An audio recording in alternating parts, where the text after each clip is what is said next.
All right, welcome back. Our guest tonight, Randal Carlson. We are doing it all tonight. We are covering lost and hidden history, civilizations, ancient mythology. Right before the break, we were talking about the Gothic cathedrals. I thought we were going to do a little Falconelli before the break.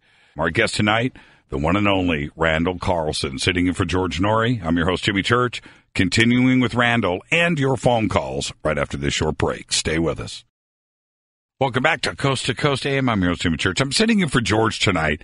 He's up in Northern California at a UFO conference, having a great time with Tommy. And here I am, hanging out with all of you on a Friday night. I can think of nothing better. Open lines, which are starting to lock up right now, and our guest, Randal Carlson. Now, Randal, right before the break, okay, I've got a stack of Twitter questions here. I want to try to get these in. We've got phone calls. I think we might have to keep you for another segment, so get ready for that just in case we start to run out of time. But this is, I brought up Falconelli. And what's interesting, and I know that you've read Mysteries of the Cathedrals for sure, but if we back up off of that and we look at ancient Egypt, where at 3000 BC, they were able to unite Upper and Lower Egypt, and just a couple of hundred years later, go from a nomadic existence to building the pyramids and the Giza Plateau. Where does that intelligence come from? They didn't figure that out on their own. It came from somewhere. Well, this, of course, is speculation, but I think it's plausible speculation, which is that in the aftermath of these catastrophes, these cataclysmic events, there are large groups of people, survivors, who are basically thrown back to a Stone Age existence or a very primitive existence, and they're wholly preoccupied with the problem of surviving.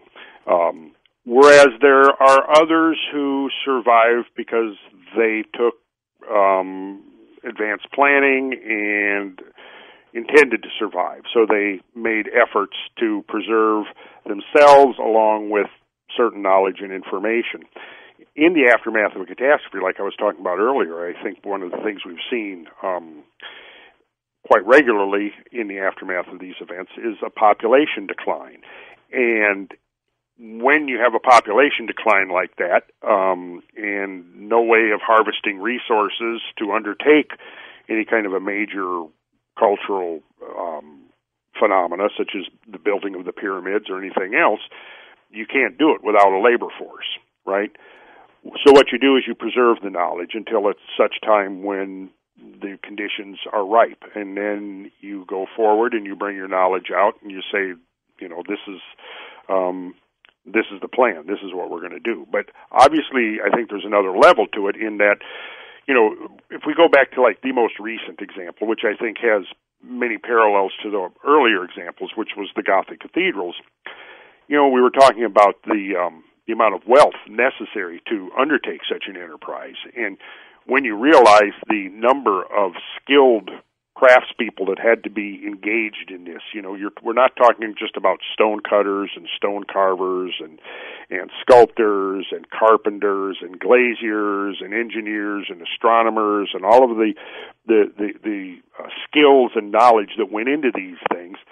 But where did it come from? That's the mystery of the cathedrals. And it's very similar in that, European society was basically, like we were talking about, 300 to 400 years of a very brutish, primitive existence during the Dark Ages, with some exceptions. But then, suddenly, right around between the years like 1128 and 1150, we see this sudden upsurging of this phenomenon. And there are dozens of these extraordinary projects underway. And clearly there had to be some kind of a germinal period that preceded that, because you had to assemble the several 100,000 craftspeople to do this. You had to train them. You had to set up supply lines of the food, and they had to be sheltered, and this was a major social undertaking. In fact, on the scale of society of Europe of that time, in effect, you could say it was the whole of European society got oriented around this phenomenon. And so then the interesting question becomes is, what is it that could stimulate Motivate. Kind of a reaction. Motivate, yes. Right. Exactly. And one of the things I think that we're going to have to kind of become aware of in a factor that's essential for interpreting our history is that from time to time, the skies over our heads change their character, and people witness this. And then they also observe that there are consequences down here below on Earth that accompany those changes in the sky. Things show up. The sky becomes more active. And this fits with many models that would suggest that the influx of material into Earth-crossing orbits is on a quasi-periodic basis. And there are people that perhaps have known this and are able to, predict that, things are going to happen. We're going to see apparitions in the sky. We're going to see omens. And, when something happens in the sky, people can see it all over the world.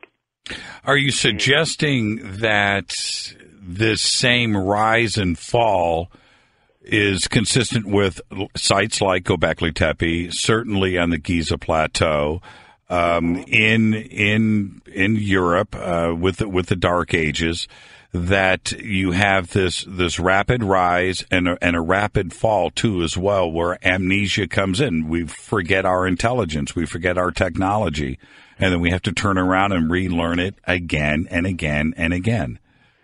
Yeah, and that's what we kind of see happening. It's kind of like somebody keeps pushing the reset button. And, we had, in fact, almost as rapidly as the Gothic building phenomena commenced, it terminated. Right. Like I said, it began between, I mark it always the journey of the Templar Knights to Jerusalem and their return to France in 1128 and the beginning of the first Notre Dame Cathedral 2 years later. Whether those two are correlated or one was the cause of the other is an open question. I think it's certainly a possibility, but temporally speaking, there's this correlation. We see that launching of the Templar movement in the 1120s and 1130s was exactly coeval with the commencement of the Gothic building period. And it wasn't limited to just the Mediterranean or Europe. We certainly had this same situation in Central and South America. The Inca Empire, Machu Picchu, was built and abandoned 100 years later. By the time the Spanish got there, the Incas even forgot that it was up there. And see, that's a very good point, Jimmy, because you had, again, this correlation in Southeast Asia. You had the great wave of building there, temples that produced Angkor Wat and Angkor Thom. Yep. You had, like you just said, in Central and South America. Also, you had, that was the last great wave of monumental earthwork building in North America, coincided precisely with those 2 century. And in the same way, as it started, it mysteriously ended. However, at least in Europe, we can see that there's a correlation between the change in the environment, because what we see is that around the climate began to go through a series of deteriorations between about 1314 and 1340, roughly. And this was the first onset of the Little Ice Age. And the Little Ice Age was a phenomena that came in basically 2 phases, and this was the beginning of the first phase. It ameliorated somewhat in the middle, about the time of the Renaissance, and then we had the onset of the second phase. But this was really one of the most coldest periods of time throughout the entire Holocene of the last 10 or 11,000 years. Right. And again, just like with the onset of the Dark Ages, what we see is that between like 1314 and 1340, there was a series of times when crops failed in the field, years in a row. There were agricultural collapses. This brought on famine. And then around, I think it was 1340, was the onset of the bubonic plague. And again, so you had this complete decimation of the European population. And within that 10-year span, post-1314, is basically when we see the end of these projects, many of them unfinished, and still unfinished to this day, for example. But so the termination of the Gothic building boom did seem to correlate with this change in environment and climate and the cooling that accompanied the onset of the Little Ice Age. And at that point, more people were struggling to survive, struggling just to have food to eat, and they didn't have time anymore to build these wonderful cathedrals that they had been engaged in for the previous century and a half. We were just talking about South America, and one of the most amazing places down there is Peru. Mm-hmm. And then, of course, we have Tiwanaku. And Carrie just tweeted in, she wanted to know what you thought of the Wall of Faces at Tiwanaku. When I see the Wall of Faces, I see some type of transoceanic communication. They were seeing races from around the world and depicting them on those walls. I think that's totally plausible. Do you think it was because they interacted with them, or that they received the information? Maybe saw pictures or books. Or well, I think they interacted with them. I mean, when you look at the mythology, it certainly does suggest that there was interaction. Right here in Georgia, where I live, this was the home of the Cherokee, and some of the Cherokee legends are quite interesting. Just like in the Southwest, there was the Anasazi, the ancient ones that preceded the appearance of the Pueblan tribes. In the Southeast, prior to the Cherokee, was the Nunahai. And if you look into their legends about the Nunahai, they basically were described as people with exceptional knowledge about things, and also described as people who could travel anywhere. To quote literally from some of the Cherokee myths, the Nunahai were people who could travel anywhere, and that's pretty consistent when we look at many of these stories and legends from around the world, is this idea that there were outsiders who came in who had some kind of knowledge or information, and whatever they laid on the locals, it impressed them so much that they were willing to say, we'll do this thing, whatever it is. We'll build these sacred temples that are actually astronomical observatories and repositories of geometric and scientific and engineering information. I wanted to... go ahead. Well, we see the same thing all over, the same story over and over again. The Celtic term, it'll come to me in a second. It's very similar in a way. We've all heard of the Anunnaki, right? Well, it's interesting that you find the same root, like the Nunahai, the Anasazi, the Anunnaki, the Tuatha-De-Danann, that was the Celtic version of this. And so there's this kind of this phonetic similarity between many of these groups and their name, many of these social groups and their name for these quote-unquote outsiders who seem to have advanced knowledge. Now, we can't really present any hard proof of that other than the fact that we have this phenomena where you're talking about it, that, you have one situation prevailing for generations, and then all of a sudden, within a generation, we see this enormous cultural change in effect. And we see the building of pyramids, we see the building of Gothic cathedrals, we see the building of these extraordinary temple complexes in Cambodia and Thailand, and we see the same thing. We see the final building of these great monumental earthwork structures in North America. We see the final wave of the classical Mayan architecture in Central America. And you got to go, why is this correlation just merely fortuitous, this temporal correlation between these phenomena, or is there something that's tying this all together? And I gravitate towards the idea, that there's a common link tying this all together, and the reality of the matter is encoded in the myths that each of these cultural groups has passed down to us. Well, when we talk about ancient mythology, certainly the most popular mythological site in popular culture would be Antarctica. Is that based on reality? And if it is, what would have been that catastrophic event that brought it down? In Antarctica? No, Atlantis. Did I say Antarctica? You did say. You know what? You did. Oh, wait. That was a Freudian slip, wasn't it? Because, it could have been. Because we could be talking about the same place. Well, as a student of Plato, I tend to take Plato's account pretty literally, and it's pretty clear that he puts it not too far outside the Pillars of Heracles. And his geography is quite consistent with a mid-Atlantic position. Now, that's not to say that there are not going to be all kinds of mysteries emerging as we learn more about Antarctica, because there certainly are. Antarctica is a very interesting place. Right. And at some point, it'd be interesting to have a discussion about it. We certainly see that there's evidence of sudden catastrophic melting of Antarctica. I don't have any dates on that to know if it correlates with, like, the melting of the North American ice sheets or not. But there's certainly a story waiting to be told as we learn more about Antarctica. I personally don't think of Antarctica as being Atlantis. Why not?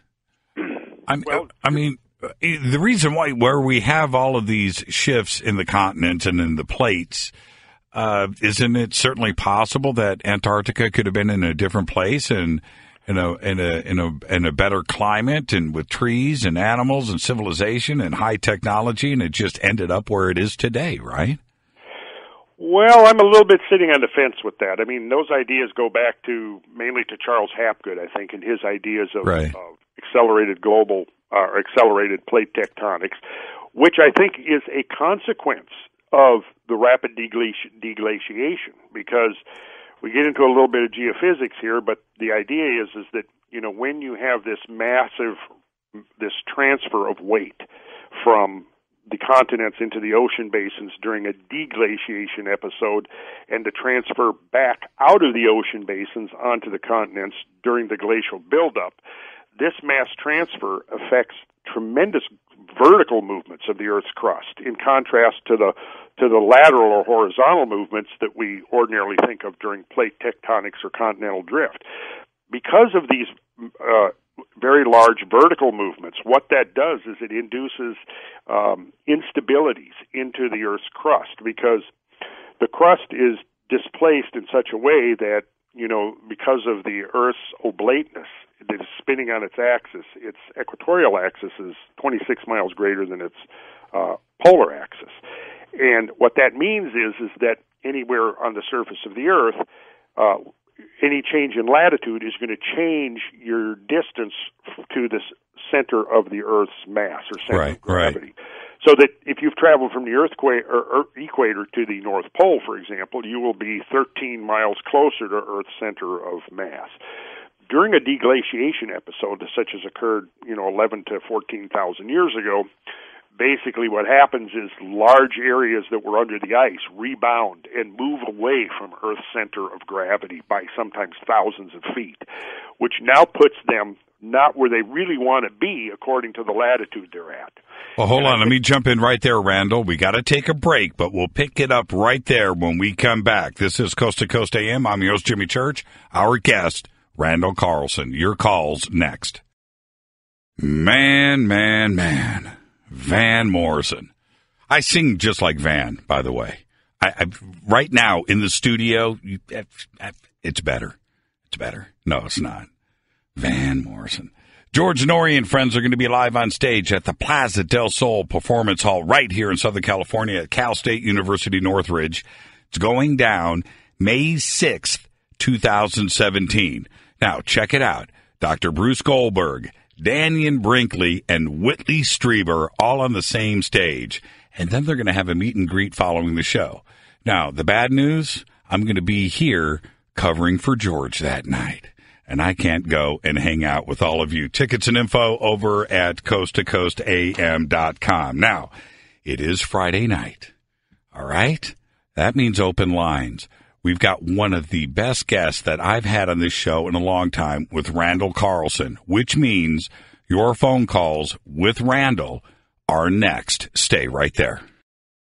All right, welcome back, Coast to Coast AM. I'm your host, Jimmy Church, sitting in for George Norrie tonight. Our guest is Randal Carlson. Now, it is Friday night, which means open lines.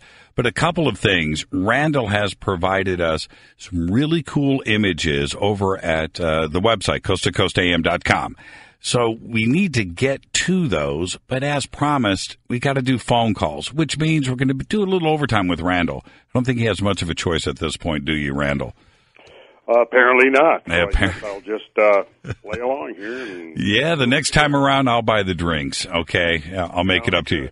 So with that, let's go to let's just jump on the phones. Let's go out way east.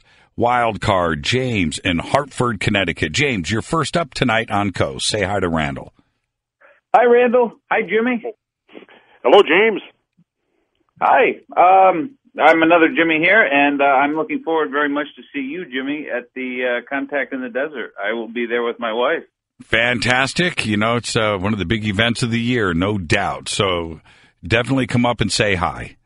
Yes, I will say hi. I'll have a I Want to Believe poster with a picture of John Teeter's time machine, and I definitely want an autograph on it. Okay, I will do that for you. Okay. What have you got for Randal tonight, James?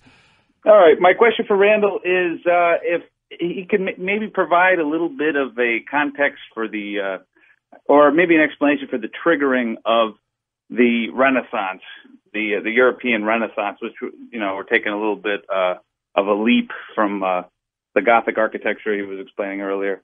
Yeah, but, it was a dramatic leap for sure. And thank you for the phone call, James.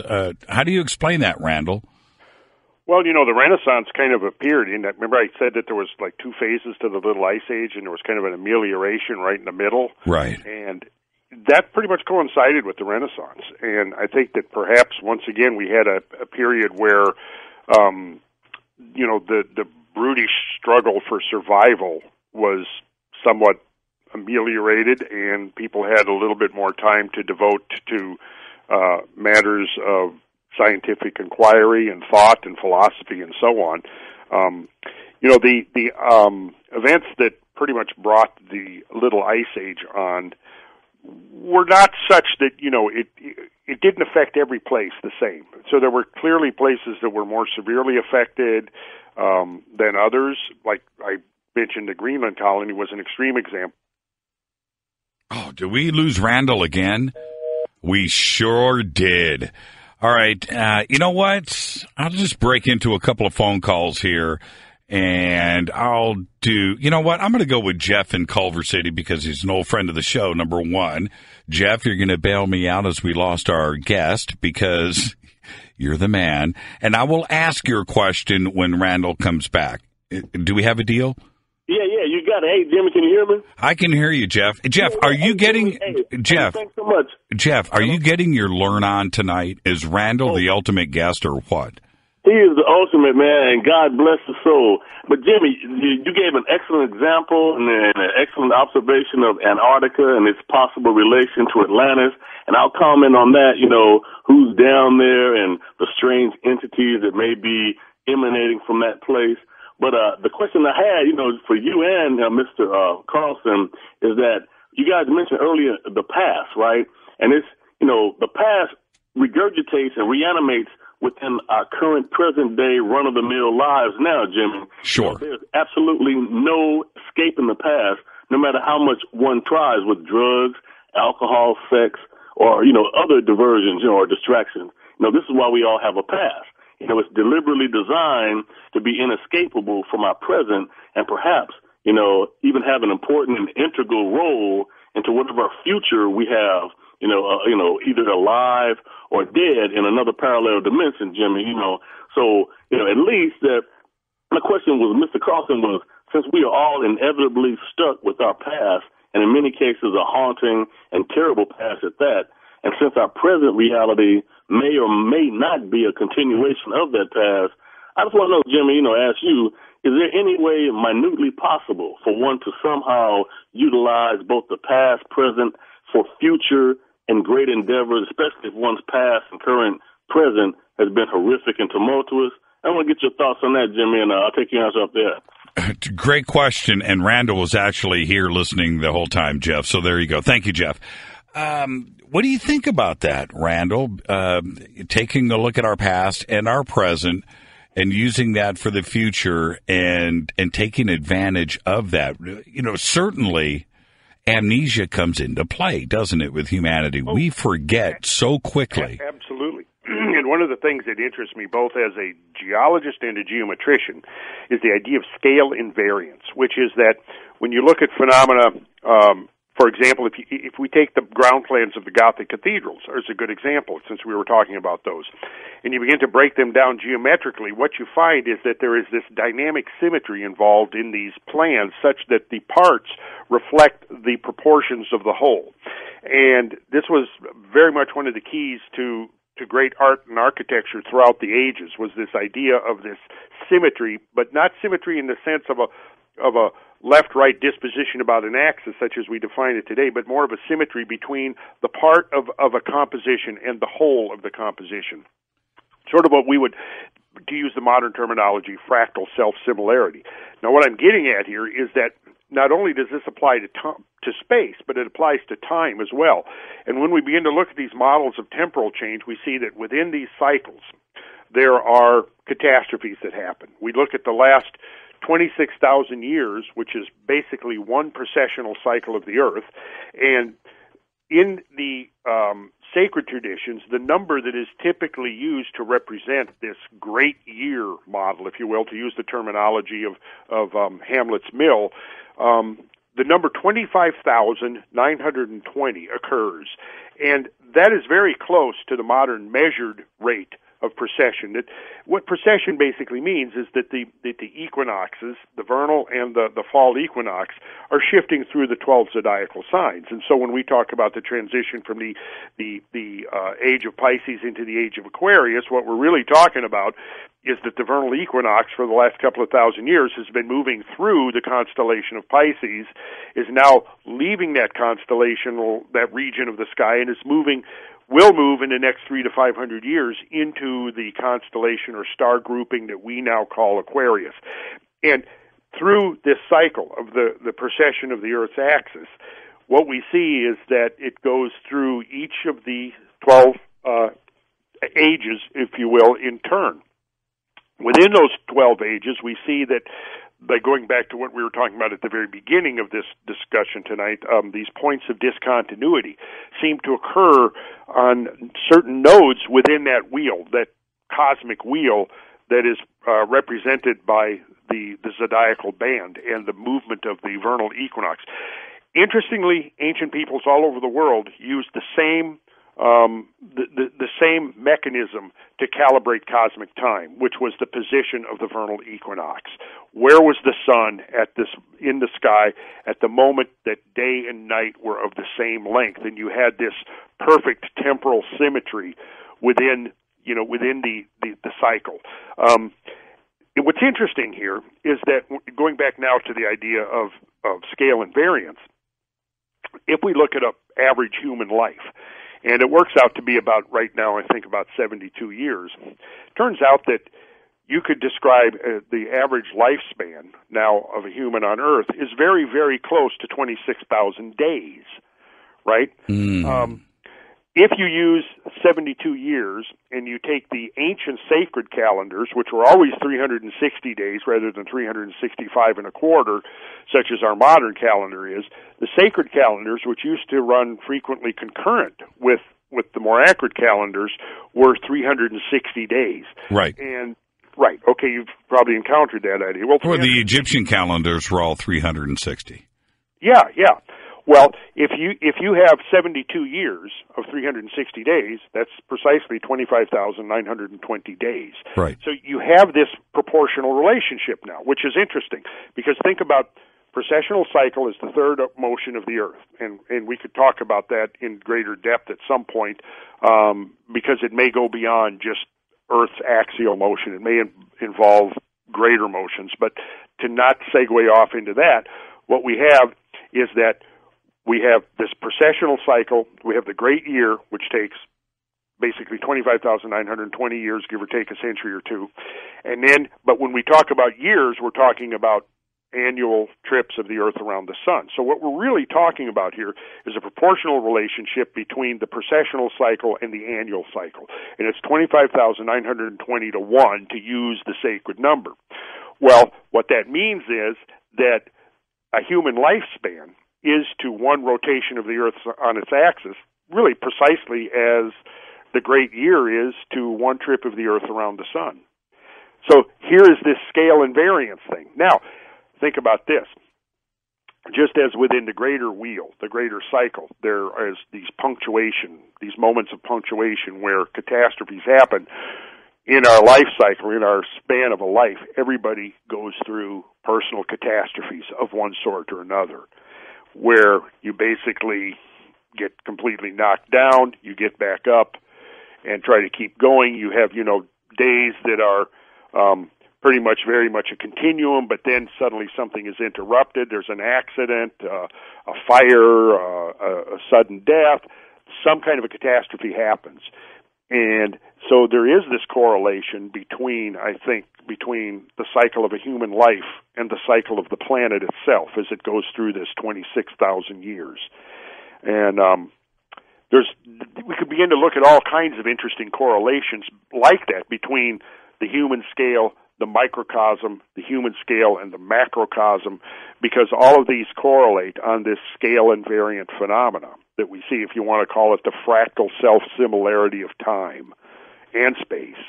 So when we're talking about sacred geometry, most people think geometry, they immediately think of patterns and forms in space, but it also applies to the idea of time and changes in time and cycles within time. And until the rise of the Judeo-Christian tradition, which basically saw time as linear, there was a definite point of creation, followed by, at some point, the final day of judgment, which ends the whole thing, and it was a straight line. All of the ancient cultures that we know of basically saw time as a cyclical thing. Not cyclical that you had the exact recurrence of these events, but just like in our annual cycle, we can pretty much predict, here it is. It is now May here in Georgia and in California, and we know that we're going to expect that there are going to be certain changes that come up in the next few months. It's going to get continually warmer. We can predict that 6 months from now it's going to get cold. And where I grew up in Minnesota, typically early November might be the date of the first frost. Nobody can predict the exact moment or the exact day necessarily of the first frost 6 months in advance, but we can pinpoint it down and say, well, within this span of 2 to 3 weeks, we're pretty sure that this first event is going to happen. It marks the shift of one season to another. Likewise, when we're talking about the cosmic seasons, there are events that sort of demarcate these transitions between one cycle, one cosmic season, and the next cosmic season. You know what's fascinating here, Randal? I'm going to go to David in Johnston, Pennsylvania here in just a second, but I'll tell you what's really frightening. When you're going through those cycles and we're all used to it, and then November rolls around, right? December, and winter doesn't come. Or the opposite, right? What if summer, just 1 year, just doesn't happen and we stay in winter? Well, you know what? It has happened, and it has happened a lot, and it's just something that could happen at any point in time. Let's go to first-time callers line. David in Johnston, Pennsylvania. You're up next on Coast. Say hi to Randal Carlson. Hello, Mr. Randal Carlson. Hello, David. Yes, can you hear me okay? We got you. I hear you. Great. Mr. Carlson, first I want to say, Mr. Church, you are an incredible host. I listen to this program every night. I'm 68 years old. I was a welder in a steel mill. And Mr. Carlson, you are the very most intelligent man I could ever imagine to speak with. I have 2 questions to ask you. One is, Planet X is on its way through the solar system that may pass between the Earth and the Sun. All these extinctions of all these different civilizations that we have no trace of. I guess the planet comes around every 3,600 years. Now, when that planet comes through, and upon it's obvious that it is in existence, they track it down, there could be a very good possibility that there could be a catastrophic event on this planet.